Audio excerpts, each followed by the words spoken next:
太难吃了，还是没有武汉好吃，吃了几口吃不下了，扔掉吧。今天又来到了大武汉，现在在这个地方充电，现在是10点16分。Hello， 大家好，我是你们的老朋友三合金。今天这个视频呢，武汉人就不要看了啊，免得你们又要做一个网络喷子。我这个人爱说实话，那没办法，冒犯了你们，那也只能表示一声抱歉。还是要谈一下武汉呢，我就谈一下武汉这个充电站。虽然它的价格呢是只有深圳价格的一半，但这个武汉的这个充电站呢，基本上很多都是没有厕所的，这个是让人无法想象的。你要在广东那边呢，你基本上可以说99%的充电站里面都是有厕所的。就算它建的时候旁边是没有厕所，它一定会在这个场地建一个新的一个厕所。除了有厕所，广东的充电站里面80%的都是有餐馆的，就建在充电站里面，并且深圳的充电站里面95%的充电站里面都是有工作人员，并且一般的是最少是2个人以上，并且所有的充电站里面都建有休息室，休息室里面有按摩椅，里面有空调，有一些夸张的那是极少数的，里面还有床让你在里面休息的。你们想一下嘛，这个充电站它主要是为谁服务的？那肯定是为司机服务的，那么这样的就会提高很大的效率的。你像我来到武汉之后，先要去找厕所，找厕所花个半个小时吧，然后我要吃饭，我又最起码找加上吃要花上45分钟嘛最少，然后再又要去找充电站。那武汉的充电站现在比较多，那你要开到充电站里面大概5分钟10分钟还是要嘛。所以那么深圳它的速度就是这么快，它的效率就是这么快，它把厕所、餐馆、充电这3个服务放在一起，并且非常多的充电站里面都是有自助洗车的。所以我在广东的情况下哈，我基本上我就不用去找厕所，我随便开到一个充电站里面去，我就可以把厕所问题解决。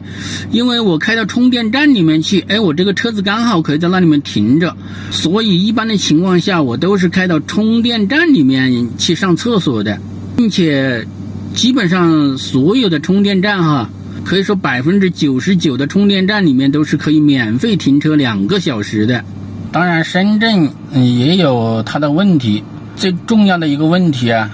就是充电太贵了。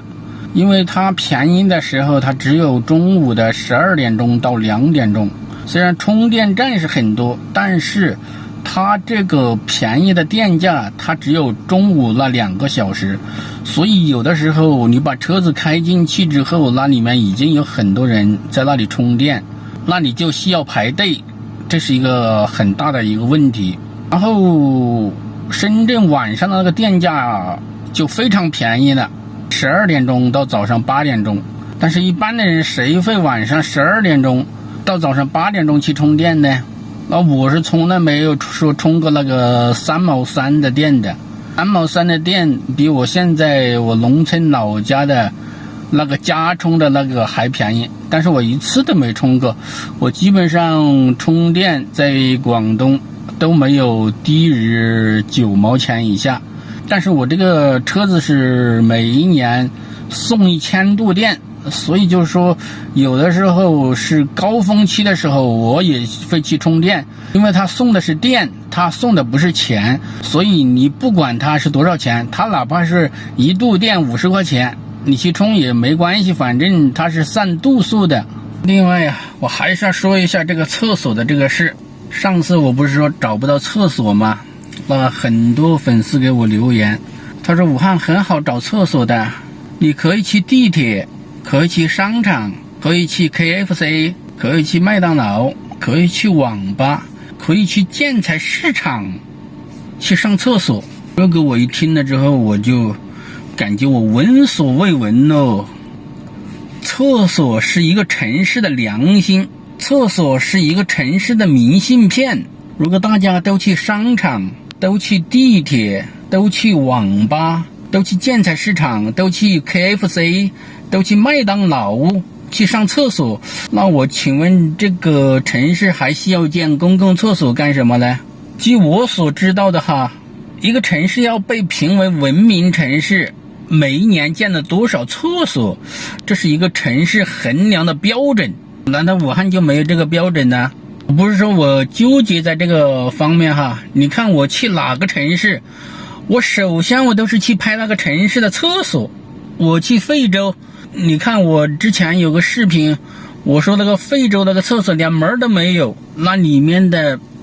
屎便呢非常的膻，它并且还是在一个马路旁边，一个公园旁边，一个小区的大门口建设的一个厕所。但是非洲也不是说普遍现象，但非洲绝大部分的厕所还是建的可以的。然后我上次到清远，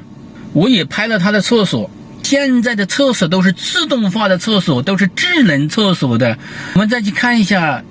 武汉的厕所，你进去了之后你让人去上吗？上次在那个什么日家嘴那个地方找厕所找不到，我就去那个建材市场里面去上厕所，那个厕所出来之后没有洗手的地方，但是那建材市场那一排的那些商家，他们都在那里做饭，他们每一家的外面都有一个水龙头。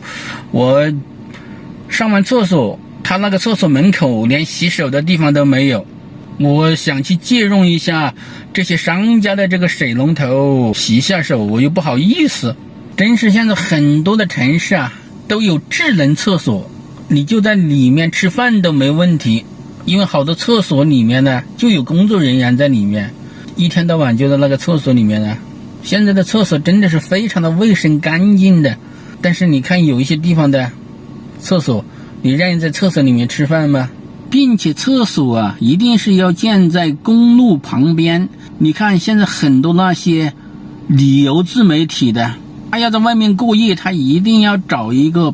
公路旁边有厕所的。那我每一次我从深圳回来，我也都是在厕所旁边。如果我要睡车上的情况下，别人的厕所多么卫生干净呢？我经过整个的湖南呢，他们的厕所就建得非常好，很多都是新建的厕所。